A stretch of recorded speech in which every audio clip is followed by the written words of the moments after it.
doing some work in Los Angeles, and a film financer actually that I was meeting just by coincidence actually mentioned that she'd heard about the story of Firebird, which was also under then a different name at the time, and promised to introduce me actually to Peter. And then we basically connected, and I read the script and fell in love with it instantly. And it was when the draft of the screenplay was sort of like at a very, very early stage.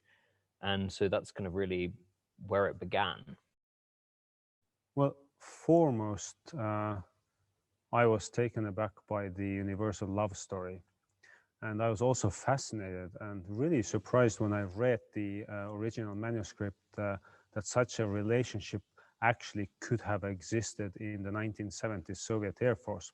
And then we went on to interview people who served in the Soviet military in the 70s and found out that many such relationships existed. And we also were fortunate to interview real Sergei in Moscow. But at the same time, I do feel also that it is important to share this story in light of the really horrors which are going on in modern day in Russia, especially in Chechnya today. It is important to remind to people about the importance of love and about how such relationships have existed through the ages. But what about you, Tom? Yeah, I think for me, it's really important to share these messages. But we were very true when we said that we made this film not for political reasons, but about love, and that basically, you know, love wins. And that's really kind of like the ethos in which, like, I've brought into a lot of the filmmaking. And Sergei's character within the film is really about following his heart once it kind of gets unlocked and he kind of begins to know what he wants. And it's not to say, of course, that there are not these atrocities going on right now, but being where we are in the world and being able to make films like this, we are effectively being that very change that we want to see in the world. That was a really long process. We set a very clear intention that we want the most authentic and the most believable to the true story actors in each role. So we did a worldwide casting and got some 2,500 submissions for the roles of Luisa and Roman. And for months we were casting in Europe, in the UK, flew to Moscow. And one day in Moscow, Oleg walked in the room and everybody was like, that's it, that's our Roman. It was a really fascinating process, as Peter said. We just knew from the minute that he walked in the room, like he actually didn't, it was just sort of like this kind of presence. And, you know, when you're talking about casting in a film, you really are actually casting the person as much as you are the performer. And he just had this real presence, and he was the nearest person that we had felt was like Rahman. And so then our kind of journey began. And because he's not a native English speaker at all, actually, in fact, he had a very, very small amount of English when we began the project. It had its challenges.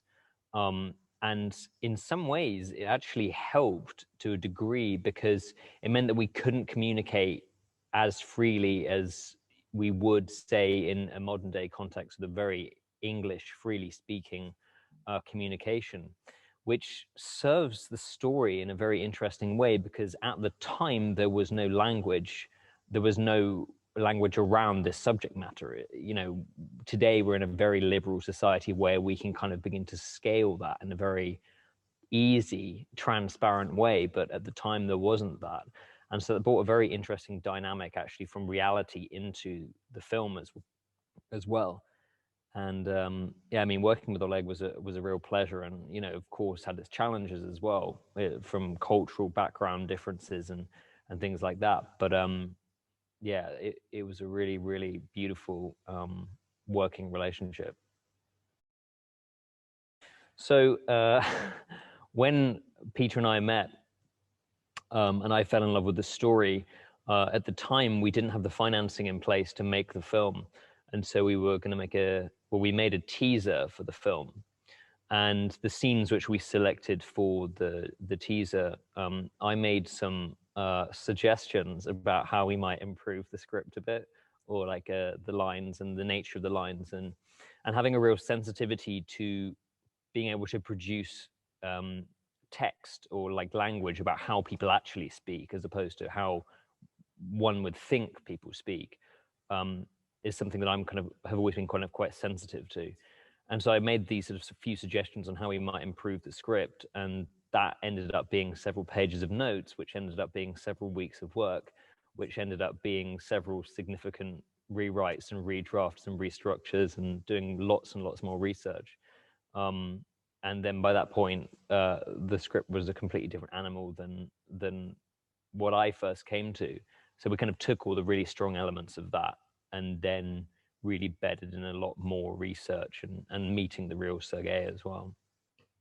Well, as Tom said, he was an amazingly warm and heartful person, especially considering what he had gone through in his life, and how these experiences had made him loving, not hating. And I think it definitely informed how we developed the character.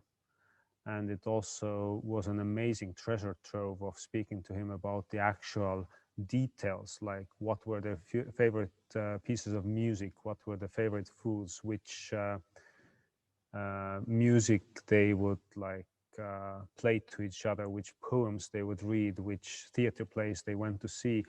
It all kind of built the world and helped us, I think, to be very authentic in directing and staging the film. Well, definitely. When I was a very young boy, I still recall the Soviet occupation, and our summer house was actually near the Air Force Base where this story takes place. So I have this distinct memory of being with a friend on my bicycle and these two MiGs flying overhead at maybe 150 feet, and us literally falling off the bicycles because it was so deafening noise of those old MiGs. So it's a very strong personal connection, besides having grown up in this feeling of shame about one's sexuality and having to hide your true identity, and the surrounding environment being very not understanding and ignorant. So a lot of parallels for me. Well, from the directing perspective and writing perspective, we had amazing consultants. We had a retired Air Force Base, retired Soviet Air Force Base commander, a fighter pilot, a former person who worked in the command center, which directs all the flights. We had a lot of people who literally went through the script, went through the dialogues, were on the set saying, no, like you have to like use this and do it this way. So we really trust that that this is not kind of a Hollywood version of what somebody kind of envisages, but a very thorough research. Yeah, the intricacy of the details is very particular. I mean, even when it comes to the radio announcers and things like that, and the calling ins to the planes and the flights and from the command center and everything, it's all very accurate, until proven otherwise. But we kind of did the best research to our knowledge to make sure that that was as real as possible.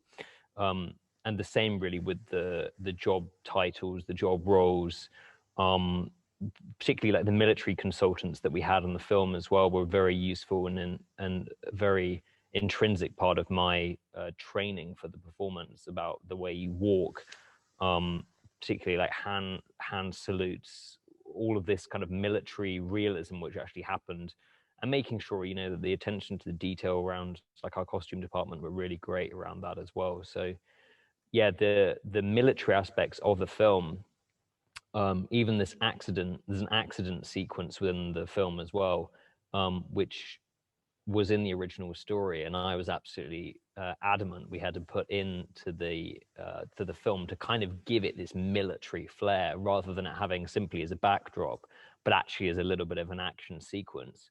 That was really, really sort of like paramount and important to me to kind of ground it into the real world? Um, Absolutely. And first of all, it was my first feature, full-length feature, done documentaries, but that's a very different game. And learning all the nuances of directing on the set feature, and actually doing a pretty challenging script. I mean, we shot in the air, underwater, in the Baltic Sea, staged Hamlet in theater, staged a full production of Firebird Ballet, including costumes and choreography and dancers and sets. I mean, a lot of very specific scenes. So it was, I think, very challenging and a very big personal growth during this whole process over the last couple of years.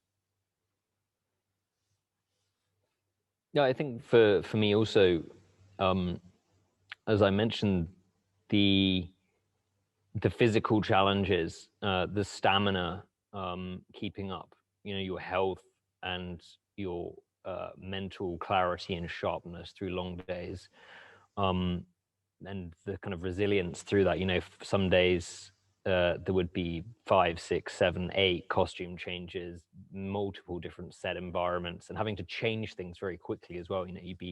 I'd be sitting on the train where we were shooting like the train scenes, and you're kind of moving, again, without doing spoilers, but we're kind of moving from one emotional state to another in minutes. And the whole world of the character has changed and gone upside down in that time. And so to be able to tune in to that energy or that emotional change very quickly was really, really amazing. And also to play a lead in a film, um, there is this kind of overwhelming pressure which you can put upon yourself, and really to kind of scale that was for me a real joy and a real challenge as well at times, just to be able to kind of like stay centered, stay focused, know what you've got to do and what you're there to do. And yeah, it was a really, really beautiful example of change and growth, and long hours, and knowing that you can do it and you've got to get through it. For me, the story is very relevant in terms of following your heart. We now live in a world which is probably more divided than ever, um, with regards to health, with regards to beliefs and perceptions. And it is a standing point for following your heart. And actually, those who kind of choose to walk that path, it's not necessarily going to be the easiest route, but it is certainly somewhat the most rewarding in terms of being able to like sort of feel and develop as a person. That's kind of really my perspective on it. It's really, the film is about following one's heart, one's desires against all the odds and against, the laws of the country and the environment in which somebody grows up in. And I hope it's sort of like a standing point as an inspiration to follow your heart, dare to love daringly. That would be my kind of wish and hope about the relevance of today.